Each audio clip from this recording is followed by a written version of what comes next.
अस्सलामुअलैकुम नाज़रीन, गुज़िश्ता दोपहर संडे के दिन जब पाकिस्तान के फॉर्मर प्राइम मिनिस्टर और PMLN के बानी लीडर और रूह रवां जनाब नवाज शरीफ साहब ने लंदन से एक दिन पहले उनका रिकॉर्डेड मैसेज था वीडियो का तकरीबन 40 मिनट का, जिसे कल मीडिया में रिलीज़ किया गया, जिसमें उनके साथ उनकी साहिबजादी मोहतरमा मरियम नवाज साहिबा तशरीफ़ रखती थी।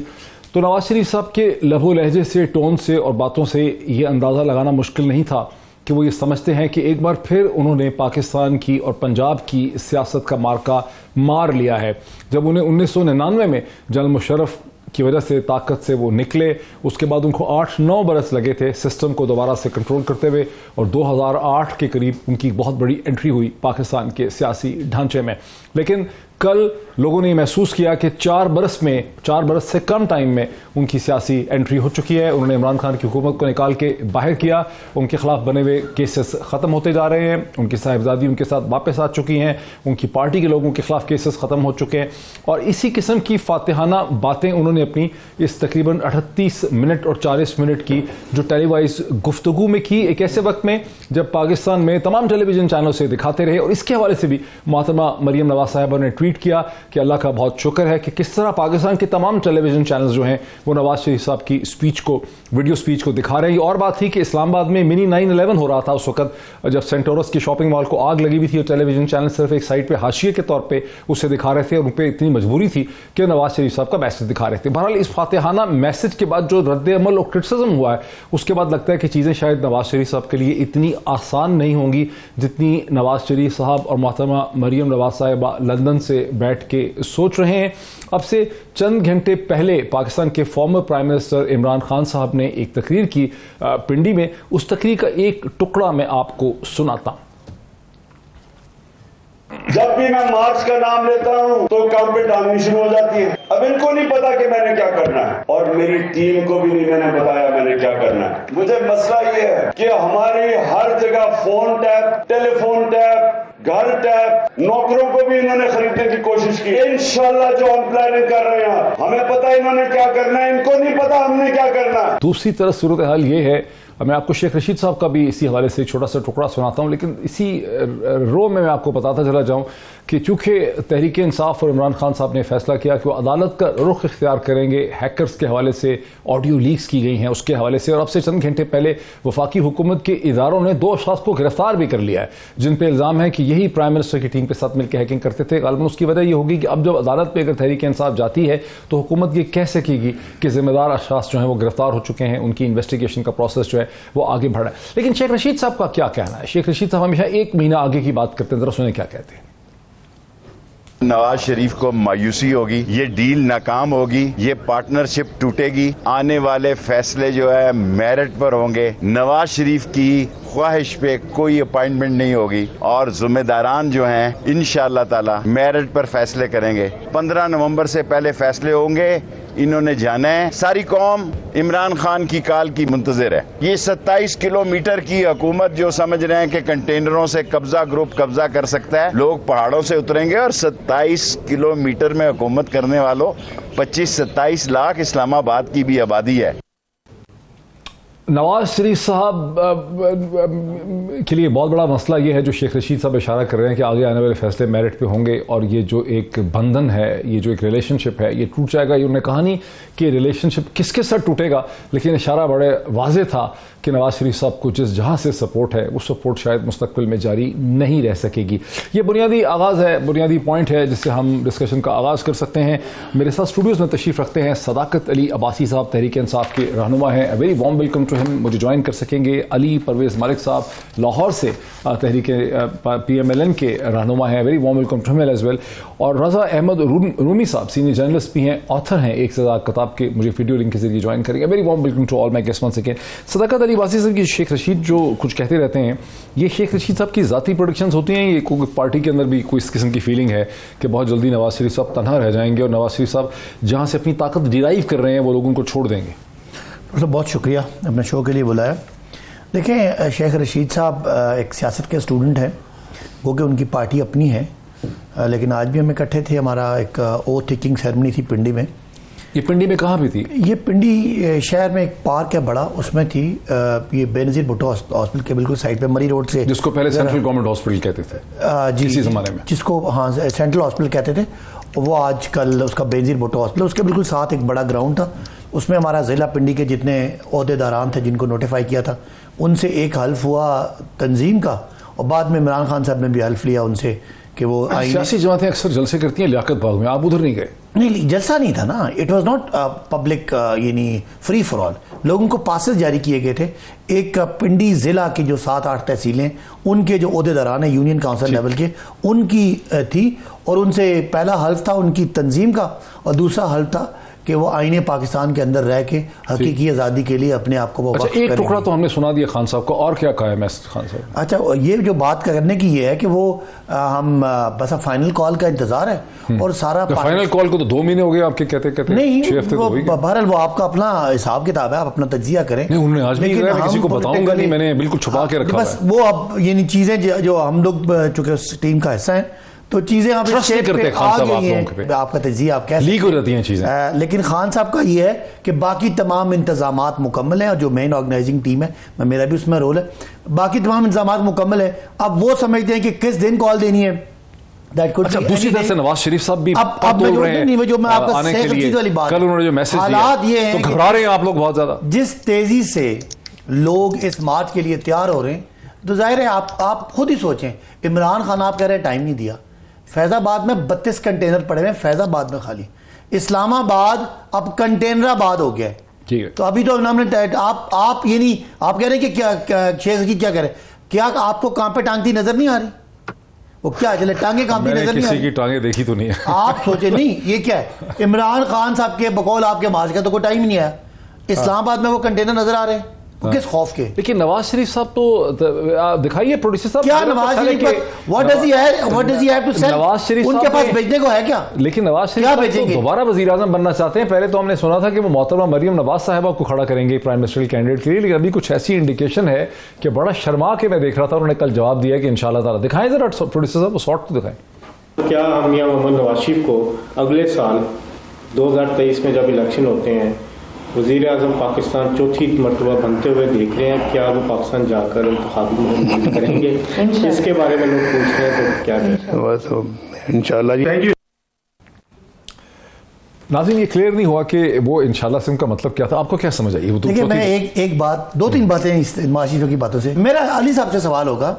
वो सारी बातें बता रहे थे, एक बात उन्होंने नहीं बताई कि जिस महल में वो ठहरे हुए हैं उसके पैसे कहां से आए थे। भाई, आप पाकिस्तान के चीफ एग्जीक्यूटिव रहे, पब्लिक ऑफिस होल्डर रहे, वो जिस महल में आप ठहरे हुए हैं 4 बड़े फ्लैटों में जो अरबों रुपए के, उनके पैसे कहां से आए? 2 सवाल है बस, ये उनको बताना चाहिए। एक, जुल्म किसने किया, और दूसरे पैसे कहां से आए? अली परवेज मलिक साहब, नवाज शरीफ साहब की ज़ाहिर है 40 मिनट की 38 मिनट्स की जो वीडियो हमारे सामने आई, वो आपने बहुत गौर से सुनी होगी। पहली बात है कि नवाज शरीफ साहब किसको इल्ज़ाम दे रहे हैं कि उन्होंने उनके ऊपर, क्योंकि तहरीक इंसाफ की तो हुकूमत आई 20 अगस्त 2018 को, उनके साथ नवाज शरीफ साहब के साथ जो कुछ हुआ वो 2017 की जुलाई से लेके 2018 की अगस्त तक हो गया।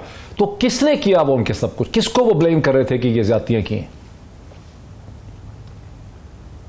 बिस्मिल्लाहिर्रहमानिर्रहीम। बहुत शुक्रिया डॉक्टर साहब, आपने अपने प्रोग्राम में याद किया।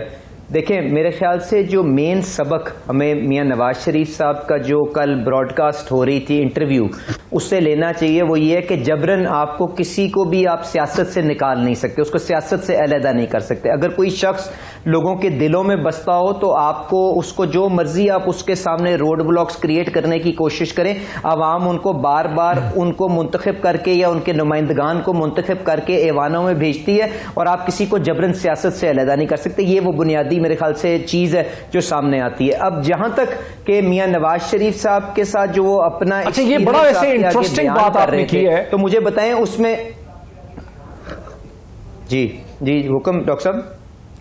ठीक है, बात मुकम्मल करें, फिर मैं सवाल पूछता हूं। डॉक्टर साहब जी, मैं आपसे ये गुजारिश कर रहा था कि अब मियां नवाज शरीफ साहब ने जो वहां पे अपने इंटरव्यू में सारी बातें की हैं, उसमें मुझे से डॉक्टर साहब ये बताइएगा, फैक्चुअली कोई इनकरेक्ट बात थी?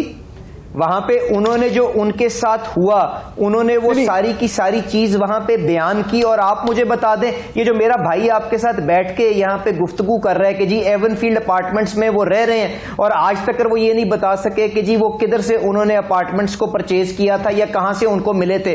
तो इनको कहना था कि इस्लामाबाद हाई कोर्ट के अंदर जब ये केस चला था तो आके पूरे के पूरे केस को वहां पे परसू कर लेते और सुन लेते वहां पे आला अदलिया का क्या उसके ऊपर फैसला था।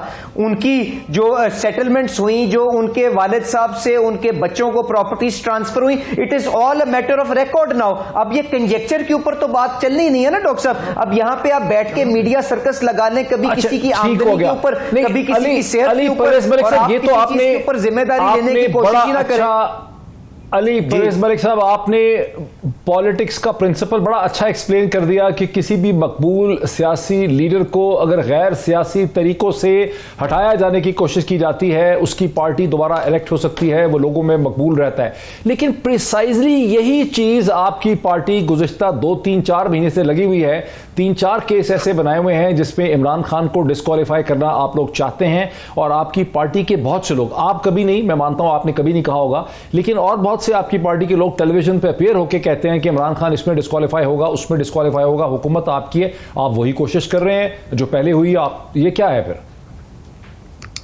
देखें डॉक्टर साहब, गुजारिश इस तरह से है कि मैंने हमेशा ये बात की कि हमें सियासतदानों को एक दूसरे का मुकाबला अपने नजरियात की बिना के ऊपर पब्लिक अरीना में करना चाहिए। पर आपने अब जो इमरान खान साहब के ऊपर मुकदमे बने और उसके ऊपर किस तरह से उनको हैंडल करना चाहिए या क्या नीयत है, आप उसकी तरफ बात करें। मैं आपको अपनी सोच उस पर भी बता देता हूं।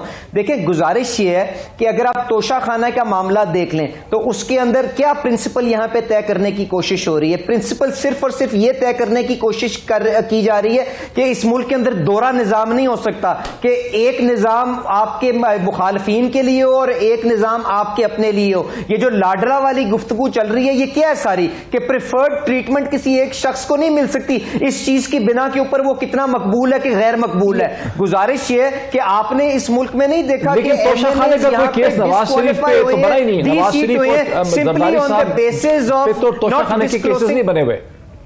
देखिए, नहीं मेरी अर्ज तो सुने ना सर, मैं आपसे गुजारिश कर रहा हूं। कंटेम्प्ट के ऊपर भी वही प्रिंसिपल है, तोशा खाना के ऊपर भी वही प्रिंसिपल है, फॉरेन फंडिंग के ऊपर भी वही केस है। मुझे बताएं, आप डॉक्टर साहब माशाल्लाह इतनी कीनली पाकिस्तान की सियासत को फॉलो करते हैं, क्या यहां पे एमएनएस डी सीट नहीं हुए इस बेसिस के ऊपर कि उन्होंने 10-10 हजार के अपने अकाउंट्स नहीं डिस्क्लोज किए थे? तो तोशा खाना केस के अंदर क्या प्रिंसिपल एस्टेब्लिश करने की कोशिश हो रही है कि एक वजीर आजम ने 14 करोड़ रुपए के असासाजात समेटे, आपके सवाल से काउंटर क्वेश्चन उठा रहा हूं। आपने कहा कि किसी सियासी मकबूल शख्सियत जो है उसको ये कानूनी हथकंडों के जरिए डिस्क्वालीफाई नहीं करना चाहिए, सियासत से नहीं निकाल सकते, वो सियासत पे ही गिरता है। मैंने आपके काउंटर आर्गुमेंट रखा कि आपकी पार्टी पूरे शब्दों से पिछले कई महीनों से सिर्फ यही कोशिश कर रही है।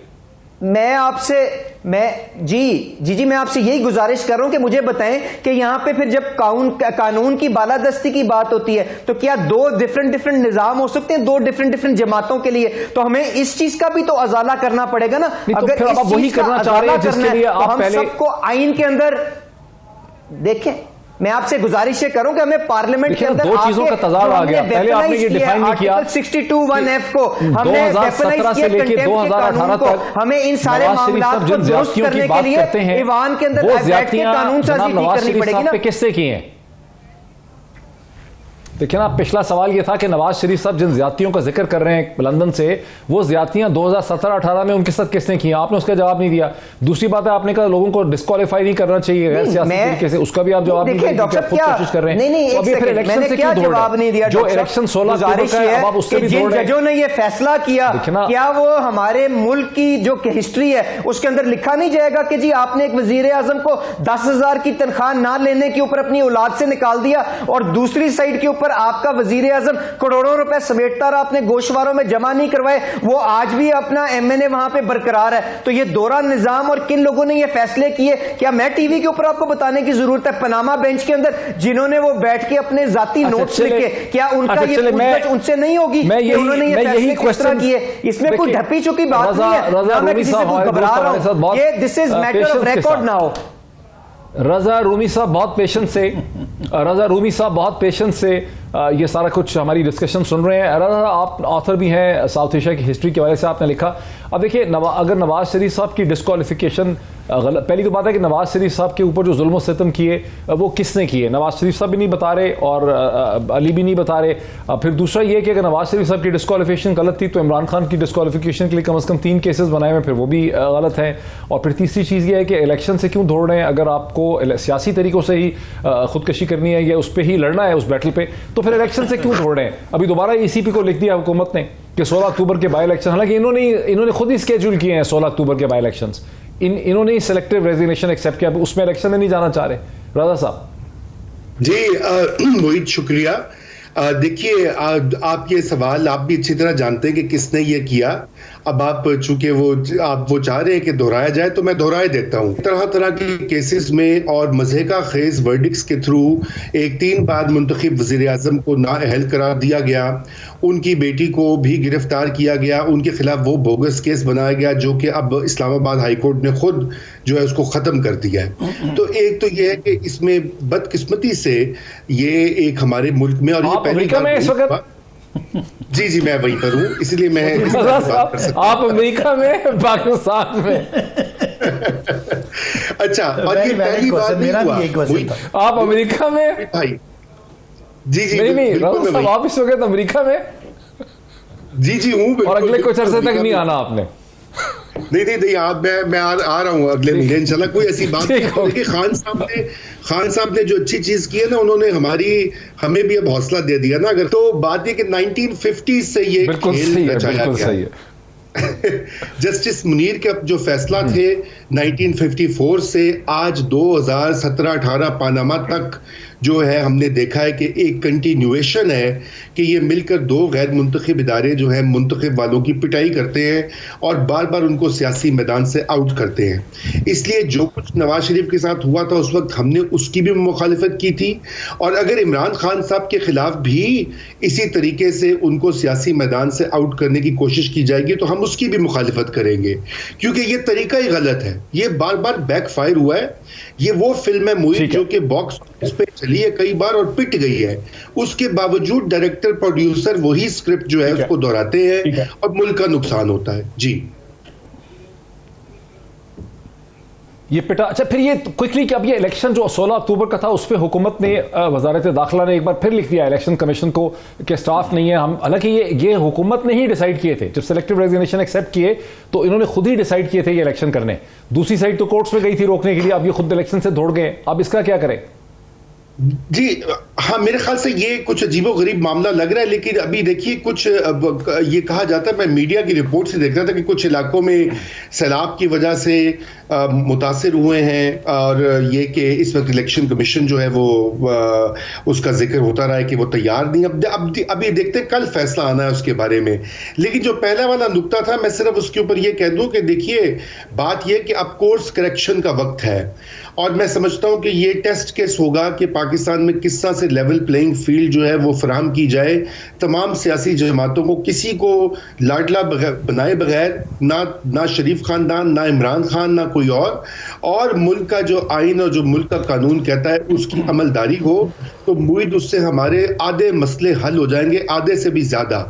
मसला ये होता है कि जब भी हम सबवर्ट करते हैं एक बहुत ही अहम बात, मुझे ब्रेक लेनी है, बहुत ही अहम बात, बहुत ही खूबसूरत बात की रजा रूमी साहब ने। ऑथर हैं, नोटेड जर्नलिस्ट हैं, एडिटर हैं, एक से ज्यादा पब्लिकेशन के रह चुके हैं, कि कोई भी लाडला नहीं होना चाहिए, लेवल प्लेइंग फील्ड मिलनी चाहिए सबको। इलेक्शन के प्रोसेस में, आवाम की राय को जानने के प्रोसेस में किसी तरह की इंटरफेरेंस नहीं होनी चाहिए। 1958 से ये जो प्रोसेस शुरू हुआ है हुकूमतों को हटाने का, इंटरफेरेंस करने का, इसने पाकिस्तान के हालात में सिर्फ खराबी पैदा की है। इससे किसी किस्म की 1% भी कभी बेहतरी नहीं आ सकी। ये पूरा प्रोसेस, ये डायरेक्शन, ये स्क्रिप्ट, ये डायरेक्टरशिप, ये फिल्म मेकिंग जो है, ये बुरी तरह से नाकाम हो चुकी है। पाकिस्तान की 70 बरस की तारीख इसकी गवाह है। ब्रेक लेते हैं, ब्रेक से बाद डिस्कशन को आगे बढ़ाते हैं आफ्टर द ब्रेक। नाज़रीन, वेलकम बैक। सीधे चलते हैं अली परवेज मलिक साहब की तरफ। अली साहब, एक सवाल रह ही गया कि 16 अक्टूबर के जो इलेक्शन है, जिनको करवाने की ख्वाहिश भी आप ही की थी जब सेलेक्टिव आपने रेजिग्नेशन एक्सेप्ट किए, उन इलेक्शन से क्यों आप लोग दौड़ रहे हैं? बिकॉज उससे तो आम तासर ये मचता है कि आप चाहते ही नहीं कि अवाम का जो मैंडेट है वो सामने आए। उसकी घबराहट में आपने एप्लीकेशन डाली है ECP को कि इलेक्शन ना करवाएं।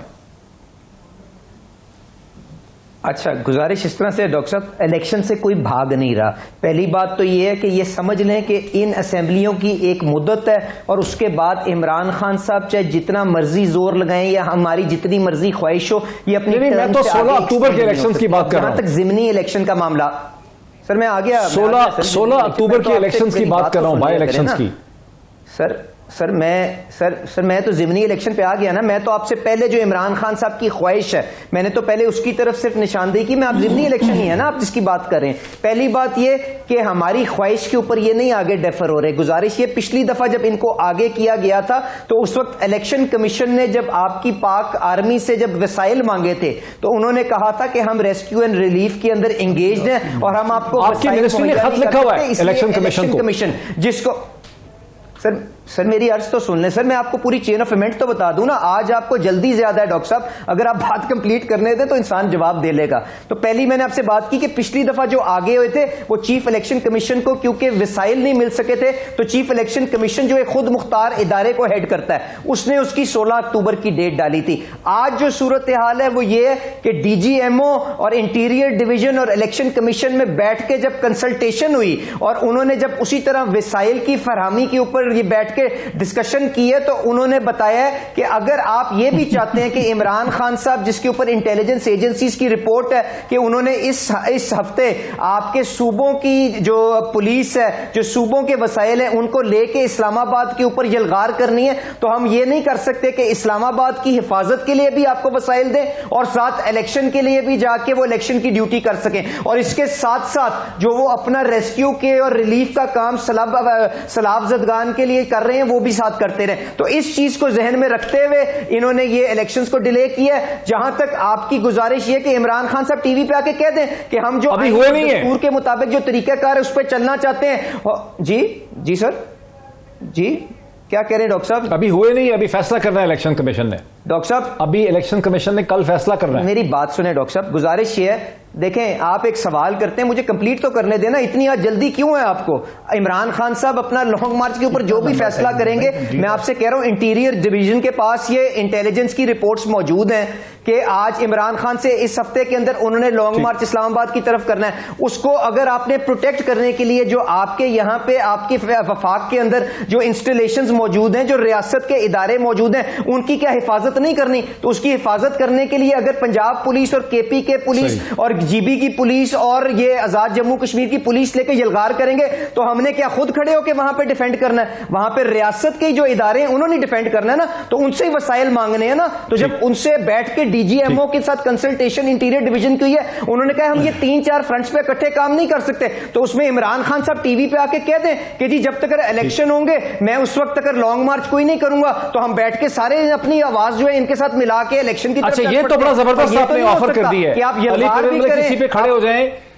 बड़ा आपने बड़ी अच्छी ऑफर कर दी है। बिल्कुल, अली परवेज मलिक साहब ने इमरान खान को ऑफर कर दिया कि अगर आपको 16 अक्टूबर के इलेक्शन चाहिए तो इमरान खान साहब कहें कि हम 16 अक्टूबर के बाद करेंगे लॉन्ग मार्च। आज इसे कहते हैं की 10 तारीख होगी, आज 10 तारीख है। मैं आपको कहता हूं कि 16 अक्टूबर तक लॉन्ग मार्च नहीं आएगा। चले, कोई लॉन्ग मार्च 16 अक्टूबर तक नहीं आ रहा। ये तो ऐसी बात है जी, 16 अक्टूबर तक लॉन्ग मार्च नहीं आ रहा। अगले 4 जलसे हैं हमारे डॉक्टर साहब, और 4 जलसों के बाद इलेक्शन है और सीधे अब मुझे सुन लें डॉक्टर साहब, अब आप जरा सुन लें प्लीज। आपने मुझे, क्योंकि आपने उनको 2 दफा मौका दिया तो मेरी बारी नहीं आई पिछली दफा। तो एक तो ये कि भाई ये आप ना डिफेंड करें, आपसे दफा नहीं हो रहा कि तीसरी दफा आप इलेक्शन से भाग रहे हैं। आपको भी आपकी पार्टी को अपनी हैसियत का पता है। नंबर 2, जिस पार्टी को आप बैठ के यहाँ जिसकी नुमाइंदगी करते हुए आप बोल रहे हैं कि देखें जी सियासी कायदीन को जो है ना वो इस तरह झूठे मूठे केसेस में डिस्क्वालीफाई नहीं करना चाहिए, तो आप लोगों ने इमरान खान पे इस 5.5 महीनों में दहशतगर्दी का पर्चा बनाया, तो इन्हें मजहब का पर्चा बनाया, तो इन्हें अदालत का पर्चा किया, तो इन्हें IMF का पर्चा किया, तोशाखाना का पर्चा किया, फॉरेन फंडिंग का पर्चा किया और 18 पर्चे किए, और जिनमें 3 में मैं भी को एक्यूज हूं। तो ये बात आपकी और बिल्कुल एक मुनाफकत सी लगती है सियासी, जो आपने बात की और जो आपका वो है। दूसरी बात ये कि आपकी हुकूमत ये दूसरी दफा हाथ जोड़ रही है कि इमरान खान का सैलाब आया हुआ है, उसका तूफान आया हुआ है, खुदारा हमें बचाएं। हमें खासा शक है कि आपका इलेक्शन कमीशन ये जो आप हिले बहाने कर रहे हैं इस पे आ जाएगा। मेरे भाई इलेक्शन में 6 दिन रह गए और ये मैं आपको बता दूं कि 16 अक्टूबर को इलेक्शन है, 16 अक्टूबर तक तो कम से कम लॉन्ग मार्च इस्लामाबाद नहीं आ रहा, अनाउंस हो जाए तो पता नहीं, लेकिन 16 अक्टूबर तक नहीं आ रहा। अब बाकी जो आपने इससे पहले बातें की, एक आपने बड़ी लंबी बात की कि नवाज शरीफ को बेटे की तनख्वाह ना लेने पे फारिग किया। भाई 2 केस है नवाज शरीफ के, बेटे को तनख्वाह ना लेने पे, अकामा रखने पे डिस्क्वालीफाई किया। इस्लामाबाद की अदालत ने नवाज शरीफ को एवनफील्ड फ्लैट्स का सबूत ना देने पे सजा दी हुई है, जिसकी वो जेल काट रहे थे और हमारा पैर गोडा करके वो बाहर गए और हाई कोर्ट में उनकी अपील भी रिजेक्टेड है। आवाम को कंफ्यूज ना करें, नवाज शरीफ को करप्शन में सजा हुई है एहतसाब अदालत से। डॉक्टर साहब भी पता नहीं क्यों आपको इस तरह की बातें करने देते हैं। वो नाअहली, भाई सुन लेना, आपको मैंने पूरी तकरीर सुनी है। नाअहली का केस सुप्रीम कोर्ट का था, इस्लामाबाद में नैब कोर्ट ने नवाज शरीफ को एवनफील्ड फ्लैट्स की चोरी पे सजा दी हुई है, उसका कोई सबूत नहीं है। और मरियम साहबा को उसके साथ असिस्ट करने का, मदद करने का और जालसाजी करने पे सजा हुई थी, जिसकी उनको हाई कोर्ट ने अभी कानून बदलने के बाद उनको फारिग किया। तो ये ना कहें कि नवाज शरीफ पे कोई सजा नहीं है। बदलने का क्या ताल्लुक है? दोबारा से मेरा सवाल है, 1 सेकंड आप बता दें, आप खड़े होकर बता दें कि नवाज शरीफ ने मोटरवे के 92 के मोटरवे के कमीशन से फ्लैट लिए थे या उन्होंने फ्लैट कहीं और से लिए थे? ना उनकी टैक्स रिटर्न में है, ना उनके एसेट में है। बच्चे उनके 17-18 साल के, उनके पास वो इतने बड़े प्लाजे। अच्छा, अली साहब जवाब दे रहे हैं। पाकिस्तान की लूटी हुई दौलत है मेरे भाई, आए करो बाएं करो शाएं करो, वो चोरी है। मुझे रजा रूमी साहब के पास भी जाना। अली साहब जरा क्विकली अपना जवाब दे देता कि मैं रजा रूमी साहब के पास जा सकता। देखें, मैंने आपसे पहले गुजारिश की कि इंटेलिजेंस की रिपोर्ट्स मौजूद हैं, ये यहां पे आके जो मर्जी आए बाएं शायद करते रहे, इसकी कोई मुक्कत नहीं है। दूसरी बात, ये दहशतगर्दी का जो पर्चा था, क्या आप जलसे के बारे में ये नहीं लिखा कि अगर आप रियासत के लोगों को अपना काम करने से रोकेंगे तो आपके ऊपर दहशतगर्दी की दफा लगनी चाहिए। अब आ जाए एवनफील्ड के ऊपर, तो मरियम नवाज साहिबा का जो फैसला हुआ है वो ऑन मेरिट हुआ है, उसकी नैब लॉ की अमेंडमेंट से कोई तल्लुक नहीं है। दूसरी बात, ये अगर वहां पे ये रिपोर्टेड जो जजमेंट है वो पढ़े, वहां पे जजों ने जिस बेसिस के ऊपर उनको रिलीफ दिया वो ये था कि आप तो ये नहीं तय कर सके, कोई एक कागज नहीं दिखा सके कि एवनफील्ड फ्लैट्स का मियां नवाज शरीफ साहब के साथ तल्लुक है, इसलिए मरियम नवाज साहब का कानून है, तो इस बेसिस के ऊपर आपकी दौलत से ज्यादा है ये कानून है। करप्शन साबित आपने करनी है, असासा का जायज सोच आपने साबित करना था, जो आप फेल हुए इसलिए सजा हुई है उनको। डॉक्टर साहब, अच्छा, रजा रूमी साहब की तरफ आ जाते हैं। रजा रूमी साहब, ये मैंने जो आपसे गुफ्तगू की है, मुझे आप बताएं, मैंने उसमें कोई गलत बयानी की है? क्या ये ऑब्जर्वेशंस वहां पे आला अदलिया के जजों की मौजूद है कि नहीं मौजूद है, कि वो कहते हैं कि मियां नवाज शरीफ साहब को कलेक्ट करके पहले एवनफील्ड से बताएं और उसके बाद मरियम साहिबा का मामला आता है? तो ये अगर कोई एक कागज 4 साल के अंदर दिखा नहीं सके तो यहाँ पे टीवी पे रोना धोने से कोई फर्क पड़ता है? रजा रूमी साहब, जी जनाब, क्या मिसगाइड कर रहे थे आप? इस्लामाबाद हाईकोर्ट का फैसला पढ़ लें, मरियम साहिबा को किस चीज के ऊपर रिलीफ मिली है? अगर अली साहब का, रजा रूमी साहब, इस्लामाबाद हाई कोर्ट में नवाज शरीफ की जमानत रजा रूमी साहब हुई है और वो सजा याफ्ता है आज की तारीख। रजा रूमी साहब, ही इज अ कॉन्विक्ट। रजा रूमी साहब, अगर इस्लामाबाद, अगर PMLN का, जैसे कि अली साहब कहते हैं, आर्गुमेंट ये है कि इमरान खान हमला आवर होने वाले हैं, अगले चंद दिनों में इस्लामाबाद पे लॉन्ग मार्च करने वाले हैं, अगर गारंटीज मिल जाए कि 16 तारीख तक PTI का लॉन्ग मार्च का प्लान नहीं है, तो फिर क्या 16 अक्टूबर को इलेक्शन हो जाने चाहिए 8 नशस्तों पे, 2 पंजाब में, 2 कराची, 4 KP? देखिए, बाय इलेक्शंस तो बिल्कुल मामूल के मुताबिक होने चाहिए और मुझे नहीं, अनलेस के कोई बहुत ही कंपेलिंग वजूहात हों जो कि मौजूद होती हैं, लॉ एंड ऑर्डर का मसला होता है या जैसे नेचुरल डिजास्टर का मसला है, तो इसको ये रोकना गलत होगा। लेकिन इसके साथ साथ ये भी देखना होगा कि PTI की अपनी पॉलिसी क्या है पार्लियामेंट की तरफ। देखिए, खान साहब तो खुद पार्लियामेंट में जाते नहीं हैं, उनके जो MNAs हैं पहले उन्होंने कहा है कि जी हमने इस्तीफे दिए हैं, उसके बाद फिर वो कोर्ट में चले गए। ये तो सेलेक्टिव रेजिग्नेशन जब एक्सेप्ट किए हैं रजा, ये तो वैसे ही सीटें जाया ही होंगी, बिकॉज ये सेलेक्टिव रेजिग्नेशन जब एक्सेप्ट किए हैं तो खान साहब इन 8 की 8 नशिस्तों पे इमरान खान खुद खड़े हो गए हैं। जाहिर है कि इमरान खान को ये नशिस्तें छोड़नी पड़ेंगी। ये तो एक पॉपुलैरिटी कॉन्टेस्ट हो रहा है इस वक्त, बिकॉज इन्होंने डिसाइड किया कि बाय इलेक्शन होंगे, ECP ने डिसाइड किया। नहीं, अगर ये दोगली सियासत ना करें तो 125 बंदे स्पीकर के सामने पेश हो जाएं, सेलेक्टिव रेजिग्नेशन का मामला हल हो जाएगा। आप 8 पे इलेक्शन कराएं, बाकी फैसला नहीं, अभी तो मसला ये है कि आप 8 के ऊपर इलेक्शन जो आपने खुद डिसाइड किया था कि इलेक्शन होने हैं, आप क्यों वहां पे बरात लेते फिर रहे हैं? तो बहरहाल ये रजा रूमी साहब बुनियादी तौर पर ये पीएमएलएन ने डिसाइड किया था कि इलेक्शन होने हैं, अब वही इससे दौड़ रहे हैं। जी बिल्कुल, मेरे ख्याल से इलेक्शन का दौड़ने की वजह जो है वो गालिबन यही हो सकती है कि अगर खान साहब ये सीटें जीत जाते हैं, अक्सर उनमें से, क्योंकि इस वक्त उनकी लहर तो चल रही है पॉपुलैरिटी की, तो वो फिर थोड़ा सा हुकूमत के लिए एक मसला तो बनेगा, एम्बेरसमेंट तो होगी, क्योंकि आपको पता है कि हुकूमत की अपनी जो इस वक्त मुश्किलात का जो उसको सामना है, ख़ुसूसन महंगाई के हवाले से, और जो माशी तकालीफ लोगों की बढ़ गई है पिछले चंद महीनों में, और डॉलर की कीमत की वजह से जो हमारी बहुत महंगाई भी हो गई है, तो बाहर कैफ ये एक ऐसा मसला है कि हुकूमत को इससे करनी नहीं कतरानी चाहिए। और अगर पॉपुलैरिटी कॉन्टेस्ट जैसे कह रहे हैं आपने कहा, तो बिल्कुल उसको उसमें सामना करना चाहिए मैदान में, और उससे बेहतर है कि गवर्नमेंट को ये भी पता लग जाए कि उस वक्त वो कहाँ, उसकी स्टैंडिंग क्या है। क्योंकि देखें ना, महंगाई से तो लोगों की कमर टूट चुकी है, ये तो एक 50 साल रिकॉर्ड टूट गया है। अब ये मैं कोई पार्टिजानशिप यहाँ पे सब लोग अपनी अपनी पार्टियों की बात कर रहे हैं, लेकिन हमें अवाम की बात करनी चाहिए। अवाम के लिए तो यहाँ पे जो है कोई रिलीफ का दूर दूर तक कोई आसार नहीं है। और अभी इकोनॉमी जो है वो IMF की डील के बाद ये सबका कयाफा था कि स्टेबलाइजेशन हो जाएगी, लेकिन अब वो नहीं हुई। ऊपर से सैलाब आ गया जिसने कि मज़ीद तबाही मचाई है, और हुकूमत के अखराजात जो हैं और हुकूमत की जो स्पेंडिंग की पावर है वो इतनी कम है कि इस कोई मजीद रिलीफ का इम्कान नहीं दिखाई दे रहा। ब्रेक में ले लूं। बुनियादी तौर पर 16 अक्टूबर के जो बाई इलेक्शंस हैं, जिसकी 2 सीटें कराची में हैं, 2 पंजाब में हैं और 4 खैबर पख्तूनख्वा में, अगर ये इलेक्शन नहीं होते, और चूंकि PMLN ने रिक्वेस्ट की है इलेक्शन कमीशन से और इलेक्शन कमीशन बात मानता है, इलेक्शन नहीं करवाता, तो ये तासुर बहुत गहरा हो जाएगा कि PMLN और PDM की जमातें इलेक्शन से, जहां आवाम की एक्सप्रेशन, आवाम की ओपिनियन सामने आती है, इस किस्म के इलेक्शन से हट रहे हैं। दूसरी तरफ PDM की जमातों के इस आर्गुमेंट के अंदर कि असेंबलियों का हक है कि वो अपनी मुद्दत मुकम्मल करें, इसमें भी बड़ी जान है। इस पर मजीद बात करते हैं एक ब्रेक के बाद। नाज़रीन वेलकम बैक।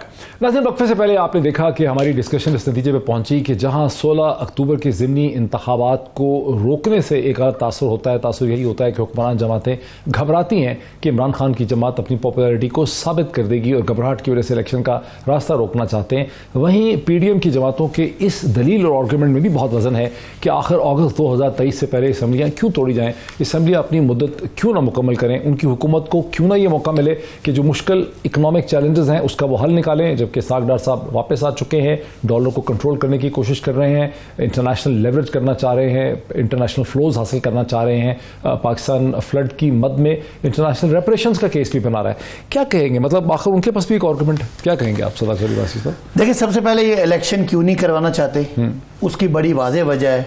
कौन सा? 16 अक्टूबर का वो तो हो गया क्लियर। जी, रजा रूमी साहब कह रहे हैं कि जी वो उन्होंने कुछ रिलीफ नहीं दिया। भाई रिलीफ दिया उन्होंने रिलीफ दिया है तमाम चोरों को एक NRO 2 देके, तमाम कानून की वो शिकें जो एक एक केस को इन्फ्लुएंस करती थी वो हटाई हैं, ताकि सारे जो नैब के केसेस हैं वो ख़त्म हो जाएं।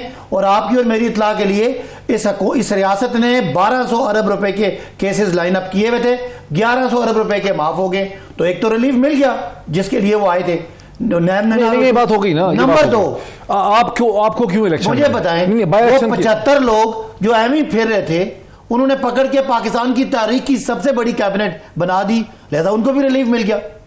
तारीख की सबसे बड़ी महंगाई, गवर्नेंस की कोई एक मिसाल मैं अली परवेज साहब से कहता हूं अपनी बारी पे मुझे बताएं कि 6 महीनों में आप एक मुझे खुशी की खबर बता दें जो पाकिस्तानी आवाम को दी हो। आपके MNAs MPs की, आपके लीडरों के घर खुशियां आ रही हैं कि उनके अरबों रुपए की चोरियां माफ हो रही हैं। हुकूमत को यह हक है कि असेंबली अपनी मुद्दत मुकम्मल करे। मैं उस पर आ रहा हूं, वो चैलेंजेस का वो इसलिए नहीं करे। अब क्यों असेंबली अपनी मुद्दत पूरी ना करे? ये कान पे टांगने वाला मार्च असेंबली तोड़ने के लिए था। मौलाना फजल रहमान ने क्या कहा था, ये असेंबली हराम है। अब उनके बेटे को वजारत मिल गई है तो असेंबली हलाल होगी, या एक और वजीर को मिल गई। नून लीग कहती थी कि असेंबली सिलेक्टेड है और हम सिलेक्टेड हैं। अच्छा, मुझे ये बताएं अली परवेज साहब, हम अगर सिलेक्टेड है तो आप अपने आपको क्या समझते हैं? हम आपको कह दें वही जो आपको जलसों में कहते हैं? हमें तो आप कहते थे सिलेक्टेड प्राइम मिनिस्टर है, ये वाला क्या है?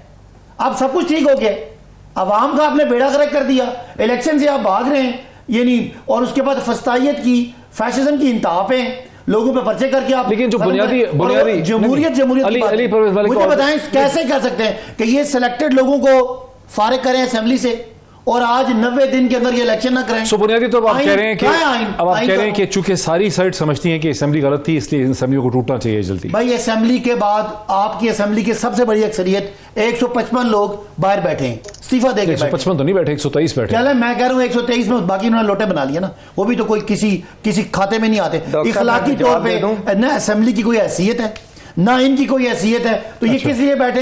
ये सिर्फ इसलिए बैठे कि ये NRO 2 के मजे ले रहे हैं। अली परवेज इस बात का कि असेंबलियां क्यों कंटिन्यू ना करें, उसका तो खैर जवाब उन्होंने नहीं दिया, लेकिन वो ये कहते हैं कि अगर ये असेंबलियां पहले गलत थी, पहले सिलेक्टेड थी, तो अब कैसे ये लेजिटिमेट हो गई? डॉक्टर साहब गुजारिश इस तरह से है कि ये जो फजूल की बहस और सरसरी गुफ्तगू हो रही है ना, मैं इसके ऊपर क्या जवाब दूं? मैंने आपसे गुजारिश ये करता हूं कि किसी इंडिपेंडेंट इकोनॉमिस्ट को फोन करें और उससे पूछें कि जो मुश्किल फैसले आज हमें लेने पड़ रहे हैं, जिसकी वजह से हमारा पॉलिटिकल कैपिटल नीचे गया है, क्या वो इस वजह से नहीं है कि ये बारूदी सुरंगें लगा के गए और ये रिकॉर्ड खसारे दे के गए? मुझे बताएं, उसको अगर रियासत को बचाने के लिए मुश्किल फैसले ना लेते तो क्या पाकिस्तान को दिवालिया होने देते, जो शौकत तरीन की ख्वाहिश थी?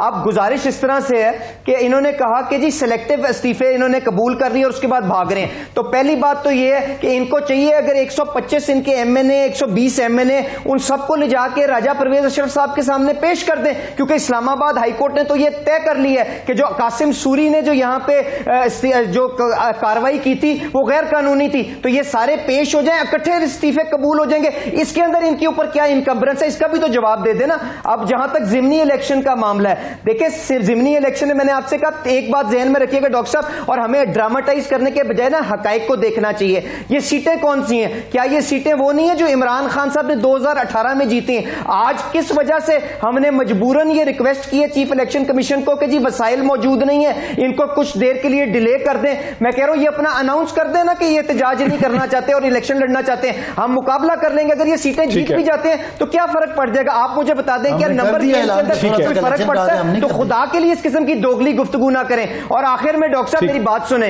ये जो यहां पे बैठ के अपनी नैब कानून के ऊपर दुकान चिपकाने की कोशिश कर रहे हैं ना, इनको क्या नैब का जो तरमीमी ऑर्डिनेंस ये लेके आए थे वो सामने रखें, ये नैब का नया कानून सामने रखें, और जो शिकें उसके अंदर एक जैसी हैं पहले इनको क्या उसका जवाब दें, और उसके अलावा जो नई शिकें मैं लेके आए हैं हमारी हुकूमत लेके आई है उसके पीछे क्या मतलब क्या सोचें आपके सामने पेश कर देता हूं।